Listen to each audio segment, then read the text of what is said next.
রুগীরে দেখতে আইছে, রুগীর জন্য খাবার নিয়ে আইছে। তো রুগীরে দিয়ে কাটাইতাছি আগে। এই যে আমাদের সাইফুল ইসলাম মিঠু খুবই অসুস্থ, জ্বর ঠান্ডা দুইটাই। তার পাশাপাশি মনে হয় আমাদেরও জ্বর ঠান্ডা লেগে গেছে। যাই হোক, রুগীর উচিরে একটু খাইতাছি। আমাদের জাভেদ মামা একটু পরে দেখাবো। তো মামায় খাবার নিয়ে এসে মিঠুর জন্য। এই প্রথমে আনারস কাটা হচ্ছে, আনারসটা খুব রসালো। তো রুগী আমাদেরকে খাইটা খাইটা পিস করে দেয়, আমরাই খাই। রুগী মনে করেন তাকায় তাকায় দেয়। আর রুগীর তো এক বাতিজা আসই, বাতিজা খাইলেই চলবো। এর সাথে এখন পেয়ারা, দেশি পেয়ারা। এই তো কে খাবেন, এই দেখুন কিভাবে কাটতে হয় তাও শিখাইতেছে রুগী।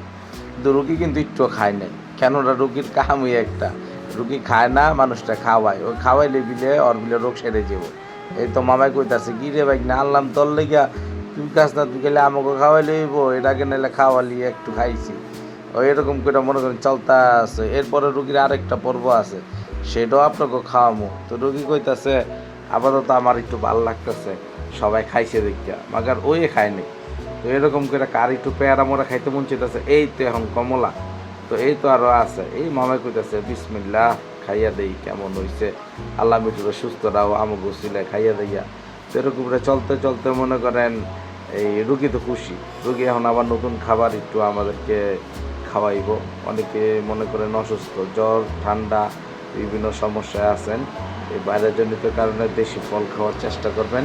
পাশাপাশি এখন আমরা আবার একটু খাবো কমলা লেবু, না কি মালটা বলে দেশি সবুজ।